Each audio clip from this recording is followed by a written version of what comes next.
I grew up a believer. My parents raised me in a Christian home.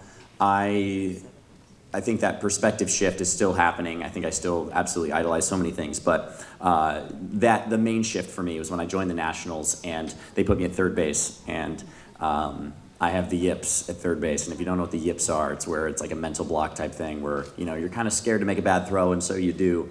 It's a whole thing. So I dealt with that when I first got signed in professional baseball, and I remember going to a men's group, men's Bible study the night of my first game. My very first game ever, I made a throwing error, and I was all upset about it.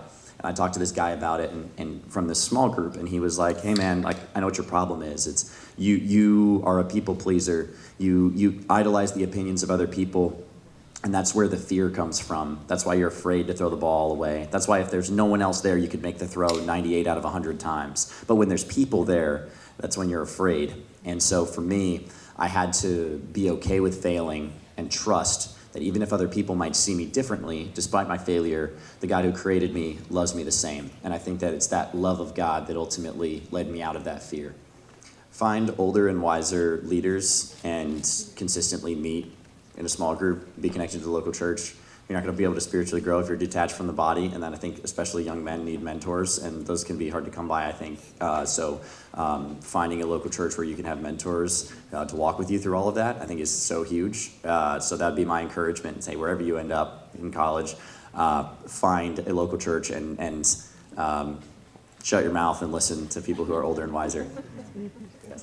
I don't think that athletes necessarily have to have an ego. I think that it certainly can help.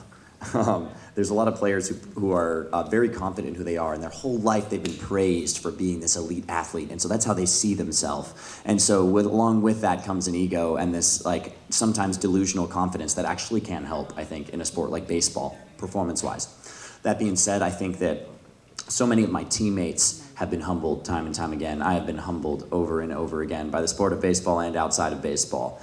And I think that in Hebrews 13, it talks about how when we are being disciplined by the Lord, it is a blessing. We need the discipline, for we are being treated as sons, And so I think that and when time passes as an athlete, you can be humbled enough to realize that, yeah, okay, this could be taken away at any moment. Every day that I show up to the ballpark is a gift from God. And so I can play out of gratitude for the body that God has given me. And so the thing that motivates me is not actually to prove anybody wrong or to be even the best of the best. Like, my goal is to maximize the gifts and abilities that God has graciously given me. And if he's blessed me with another day of playing on the ball field, then I'm going to, as an act of worship, play to the best of my abilities. And I think that so many of my other teammates would say the same.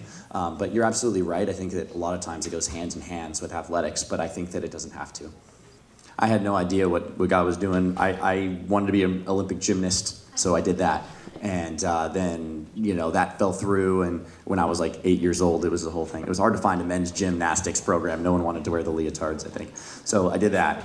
And then finally transitioned to baseball. And then I did speech and debate when I was in high school. And I was homeschooled. And I was, got into photography. I was like the weird homeschool kid that had all the like random hobbies and stuff. And then now all of a sudden it seems like all the hobbies are like in one place with the Bananas. So I'm very thankful for all of it. I have no idea what God was up to. I had no idea at the time, when I look back. But seeing all the things that God has done in my life, I feel a sense of responsibility seeing the way that God has, I think, prepared me for where I'm at now.